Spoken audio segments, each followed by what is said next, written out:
So let's call the Finance Administration Land Acquisition Committee meeting for Tuesday, February 21st to order at 6:30.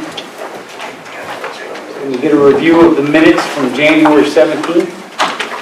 I've reviewed them and I didn't see any errors, so I'll make a motion to approve the minutes from January 17th and have them placed on file. We have a motion to accept the minutes. Can I get a second? Second. Any further discussion? All in favor? Aye. Review accounting reports as presented. Well, the check register for this week, they're again normal checks. When you go to, it's your page 6, the capital project fund, all of those invoices being paid in there at this point are subject to being reimbursed to the city. So the $28,000 in there is money that will be owed back to us from either the state of Illinois IDOT or perhaps a developer. So the amount there is all due back to the city. Fund 25, that check to PGAV is a TIF administrative cost that we can expend out of that fund. We're close to spending the $25,000 this year that we were allowed under TIF administrative expenses. Moving on to the next report, the collector's report. There again, that's the deposits other than taxes. There were some building permit fees in there. Usually we don't see a lot of permit fees come in except for January, but this may have been actually the VFW. I'm not certain what was in there. 14,000. There was 14. This is 10, so I'm not sure what else was in there. Going on to the reports that are provided for the revenue expense summary, that would be as of January. And there again, it just shows you the first column is that year-to-date balance of revenues over expenses year-to-date. And the revenues for the period of January and expenses for January, and then your new year-to-date amount. So as you can see, like in general corporate, the revenues and expenses were pretty constant in the month of January. So in going down throughout the other funds, you can see the various things. The sewer capital project fund, that one showed a larger decrease or more expenses. And there again, because we planned that because we're paying for that Strand I&I project, so as they do progress billings, that's decreasing that amount because that is actually being funded through the use of fund balance from the prior year. Let's see. The other funds are kind of, I guess, holding their own, to put it bluntly. The detailed accounts go all the way through. We will still need to be doing line item transfers this fiscal year. And we basically just decided to do that close to year end so we know that we will then be in compliance. But department heads have been kind of earmarking and I've been helping them earmark where we're taking money from within their lines so that they're not going to exceed their budgets. Does anybody have any questions on these reports? Yeah, you were back at the capital funds. Okay. We're going to get that whole 28 back, or is a portion of that is what we're going to get back? Right now, all of it is billable. So it'll all be, it should be reimbursed. The question is the timing of how quickly it will be reimbursed. Okay, because I asked that question the other day. Oh, I probably wasn't here yet. No, you weren't. Okay. They couldn't guarantee me. Yeah. The IDOT payments for reimbursables can run 4 to 6 weeks. If it's a reimbursable through a developer, that varies as well. Okay. Thank you. You're welcome. Any other questions? Anything else? No, sir. Do you have anything else for us, Kim? No, not at this time. Okay, thank you. Let's move on. We have a review to approve a request to reduce or eliminate the building permit fees for the VFW on their new construction. Yeah, the VFW approached me a few weeks ago. There's a few issues. One of the issues they approached me on was that we have building permit fees naturally for any commercial building, which is 1% of the total cost. The cost of the building is a little over $1.4 million, which basically roughly balances out to about $14,000 in building permit fees. They were asking to see if we could eliminate or reduce it based on the work that they do within the community and veterans and stuff like that. So I told them I don't have that authority at all, that it would be something that had to be presented to county council for consideration. One thing I want to make sure of is, Kim, do we get that money, or does that Yes, money? they've paid the 14,000 in Right, fees. but does that money go to Kesslin Engineering? Because I know they don't charge it, Kesslin is not charging any inspection fee. If he's not charging any, then it's no. I would have to look at the permit fees, which I went to the Studer over here. Let's see, I can tell you what, there were some, he waived all of his, so no, they're strictly permit fees. That's like, yeah. There is, I can't read it right. There's plan review fees in there that, that normally are not waived, and the way this invoice, the way the permit fees look, I don't believe that those plan review fees Right, were not waived. no. So that's $3,200 that we will have to pay out. How much? 3,200? $3,210, I think it said, but that will be something. I mean, if I look at anything, and this is just for me, guys, when I looked at things, I said, maybe 25 to 30% type of reduction, or even a 50% reduction, not a full elimination, but I think at the same time, they do a lot of stuff for the veterans home, and I'd like to make sure that, because one of the issues that has come about with them not being open is their inability to fund the dinners. So maybe we make that caveat to the VFW that if there's any type of reduction in the fees, we'd like to see that money go, we make sure that that money's going directly towards the veterans. And since especially the Mantino Veterans Home, I know they do a lot of stuff like that. Rich Prinko, who's part of our ESDA committee, is very involved in that stuff. And I know that he's approached me even long before this, and that's always been a concern of theirs, is being able to fund those certain activities for Mantino. That's just my thought. Like I said, I don't. It's up to you guys. Mr. Mayor, I just have some concerns about some of the contractors they have listed here. They got to be determined for paint, to be determined for masonry, to be determined for the insulator, to be determined for the drywall, to be determined for the carpentry. You've got C&J Electric, don't know where they're from, never heard of them. You got the concrete cop, I don't know who that is, that's their concrete contract. I know it's an FBI building. I mean, not to interrupt you, Frank, but I know they anticipated a lot of the drywall and stuff being done by volunteer laborers, so that was something they told me about. Yeah, Baker Plumbing, I don't know who they are either. Out of Minooka. I just foresee us having some labor issues down there. It's going to be probably never. Understandable.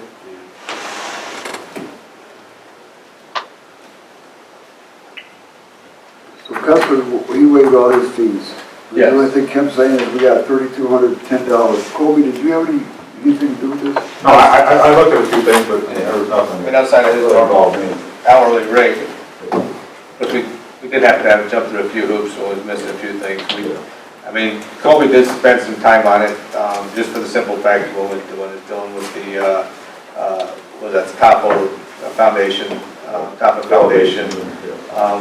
we tend to be challenged in that regards, and some of the engineering firms coming in and understanding top of foundation. I think they do. It's just a matter of getting it across to them. And so, but I know Colby did a lot of, Colby put some stuff aside to make sure that the VFW was taken care of, especially in regards to those things. So, like I said, my only obligation was to make sure I presented it to you guys, which I wanted to do.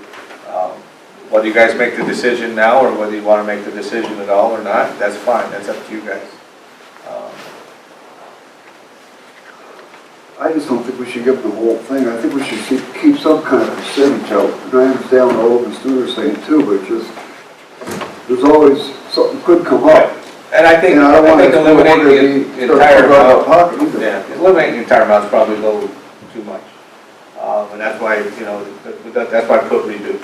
Okay, you can reduce it by, $4,000. You can reduce it by $1,000, or you can choose not to do anything. It's, You're going to have all this suspected volunteer, who knows, labor, you're definitely gonna have to have some inspection Right, I'll be, present to they make sure were, that this stuff gets done code. yeah, there's been dialogue going back and forth between, was dialogue going back between Mr. Kesslin and the VFW general contractor. And they were instructed that any volunteer labor that the general contractor would have to sign off on, and he would have to show that, from a general contractor's standpoint, whoever that general contractor is, that their insurance is covering that volunteer, whoever those volunteer people are. So they have to demonstrate that at the same time. It's not, that somebody can come in and do some work and whatever. Those volunteers have to be insured. That's based on our ordinances and based on code, that they have to ensure that those people are insured, whether they're volunteer or not. Yeah, due to the load of people that building has in it, I would hope that we would make sure that everything is done Absolutely, properly. absolutely. Well, he's still gonna do the inspections, correct? Yes, But Mr. he Kesslin has, is not gonna- Mr. Kesslin, right at the beginning, he told me, he said, this is a VFW, it's a not-for-profit group. The plan review is what they pay for, which is the $3,200. He says, because they are a VFW, he said, this is standard wherever I do it. I waive all my inspections. And I'm sure that's on the premise that the inspections are passed on the first time. Maybe they have to go back a second time, but I think if they take advantage of that situation, Mr. Kesslin, has the opportunity to say, hey, guys, wait a minute. But he understands, he knows, as we know, what he needs his job to sign off on. But he's chosen to waive his inspection fees, which is about $75 inspection. I want to say 14 inspections, but I could be wrong. Remember, Colby, by chance? I know it's a minimum of 14 inspections. Is that 32 part of the 14?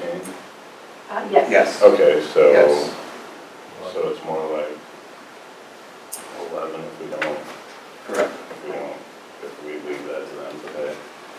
Well, like what the mayor just said, we don't know if he's gotta go in and re-spec something. Will he charge if he's gotta go back and re-spec something?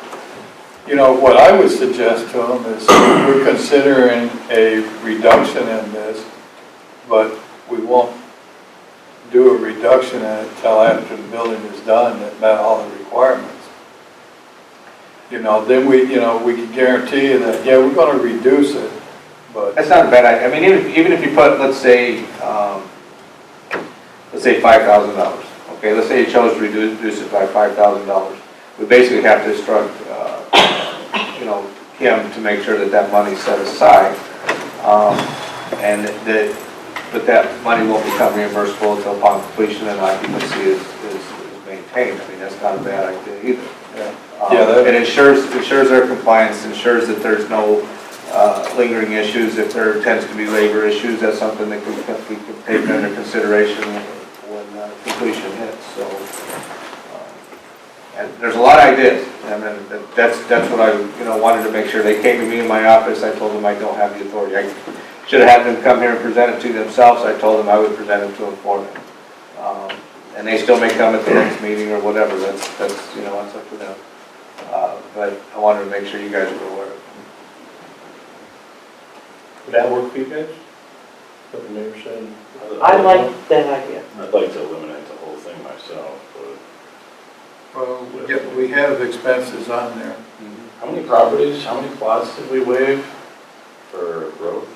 30. 30? And what was the cost of each one of those? I have no idea. I thought we had an estimated what? Well, it depends. There's And all that. there was tap-on fees. Tap-on fees was for It's like us. right around like 12 grand a plot or something like that. Well, most of that's school. Yeah.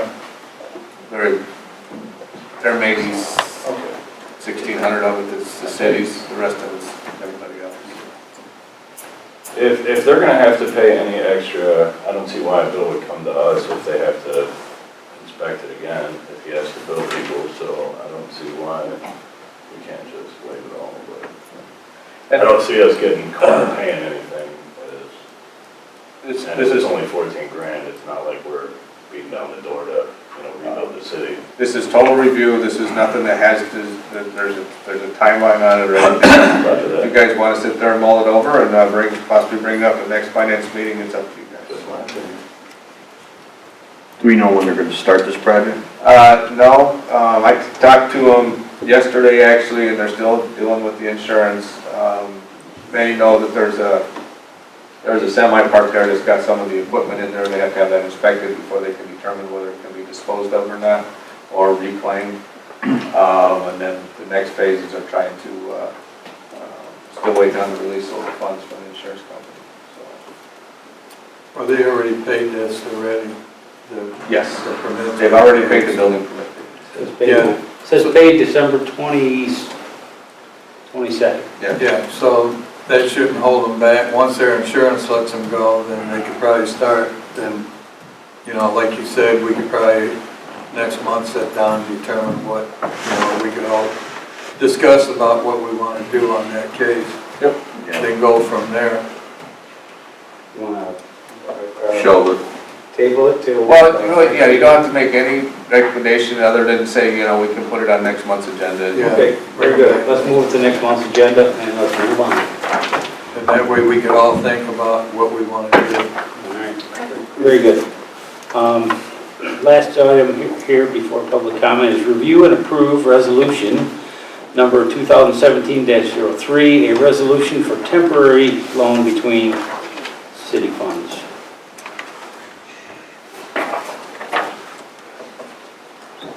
Who's got it?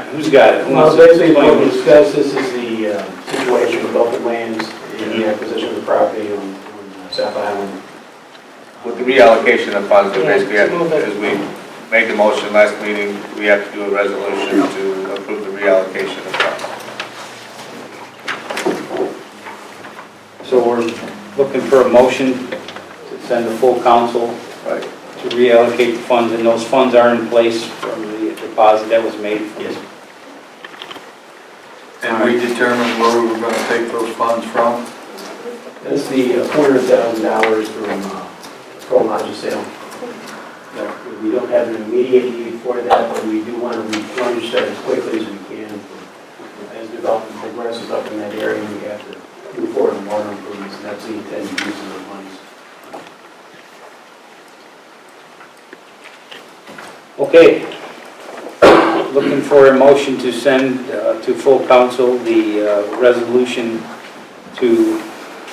for temporary loan between funds. I'll make the motion. Okay, we have a motion. Can we get a second? I'll second it. Any further discussion? All in favor? Right. Opposed? Aye. Okay. Do a roll call vote? You want me to, I will. I think we're, I think should be it's good. good. I think You're all right. I do too. Okay. Public comments? Any? Finance Committee. Fine. Hearing none, I'll ask for an adjournment. So moved. All in favor? All right. Let me get a second too, unless somebody has a second. Sure, quick second. I see how,